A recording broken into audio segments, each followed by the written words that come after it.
Assalamualaikum warahmatullahi wabarakatuh semuanya. Jadi pada video kali ini aku bakalan ngebahas satu materi yang familiar banget di kita pastinya, yaitu paragraf. Sebelum memasuki materinya, kita harus tahu dulu dong apa aja yang bakal dipelajari dalam materi ini.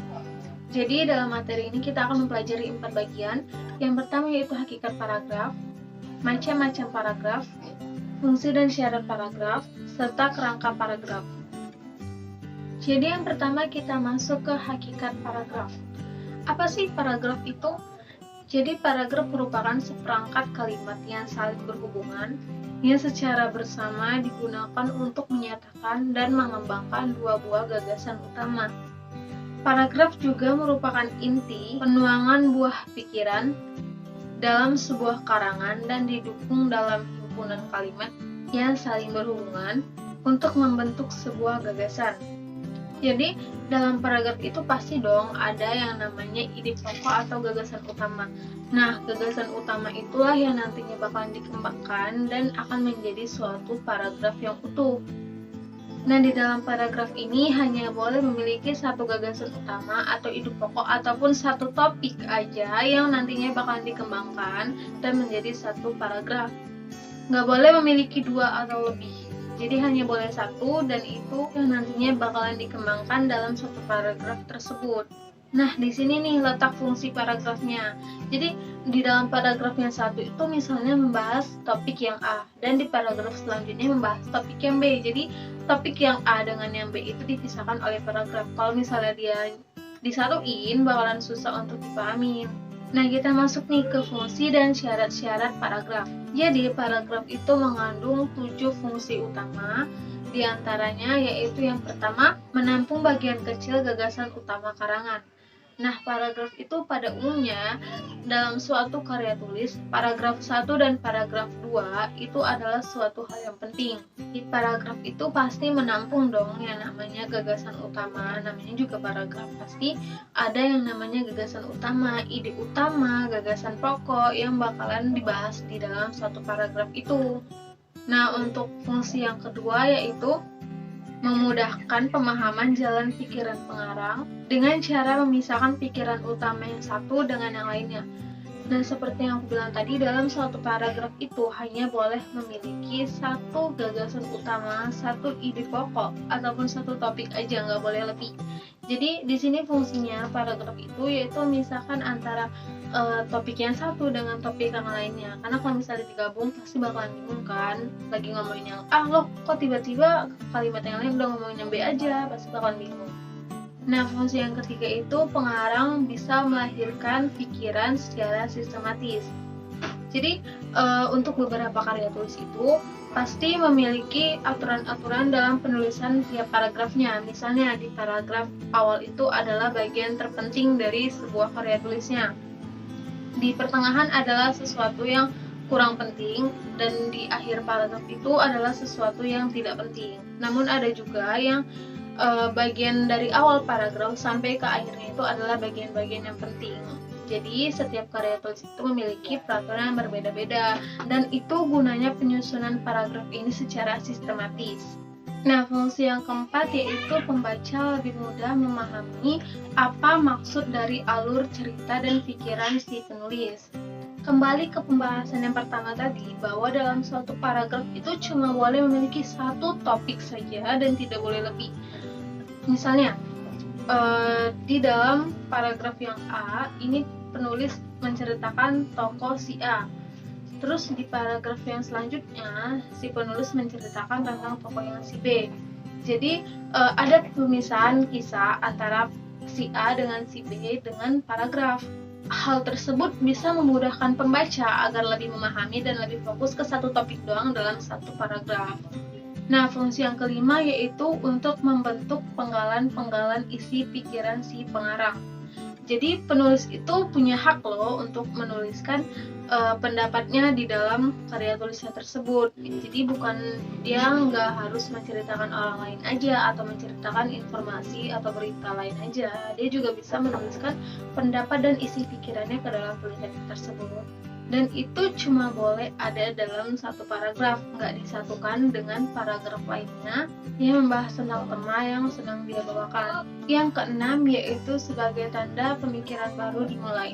Jadi kembali lagi nih ke pembahasan yang awal, kalau dalam satu paragraf itu kan cuma boleh satu topik doang. Nah, jadi kalau misalnya nih yang paragraf yang ketiga udah ngebahas topik yang lain, terus paragraf selanjutnya membuka topik yang baru lagi. Jadi itu merupakan sebuah pembahasan baru dimulai.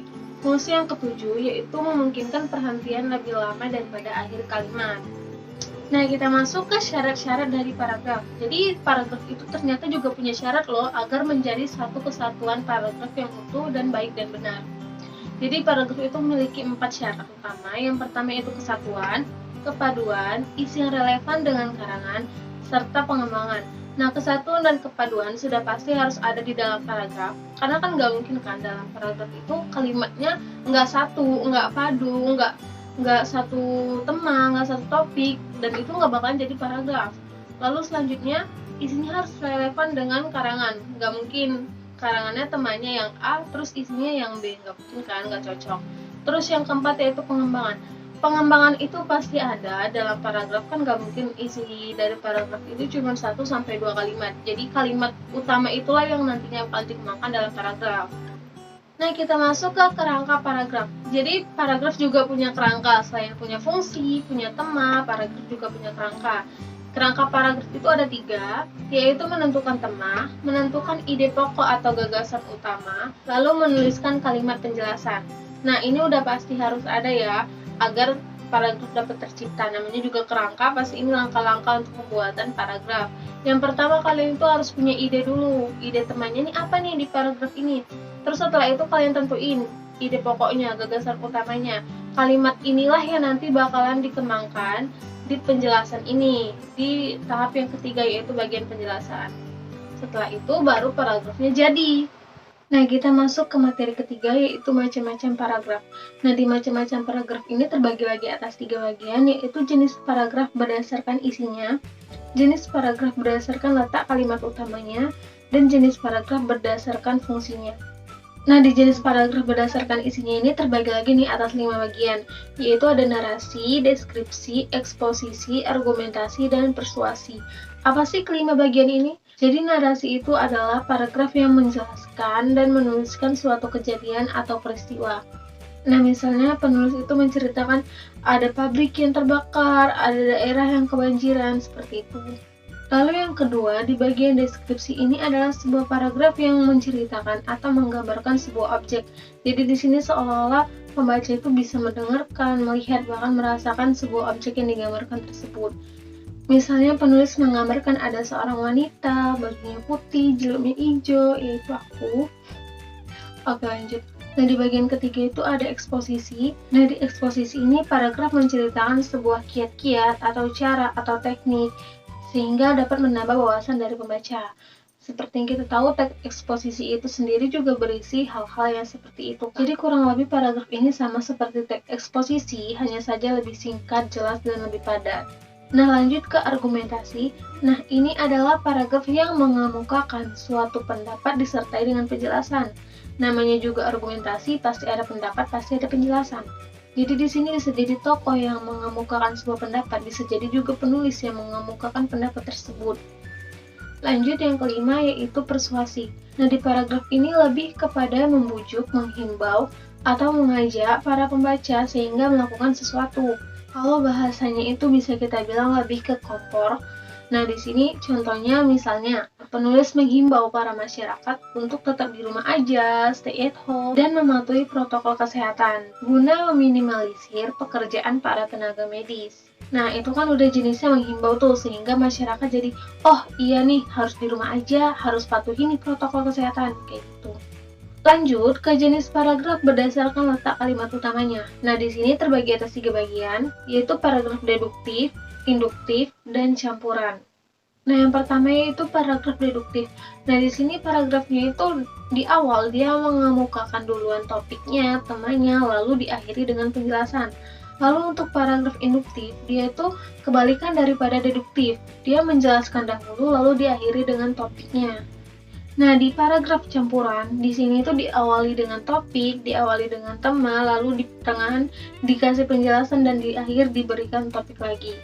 Lanjut ke paragraf berdasarkan fungsinya.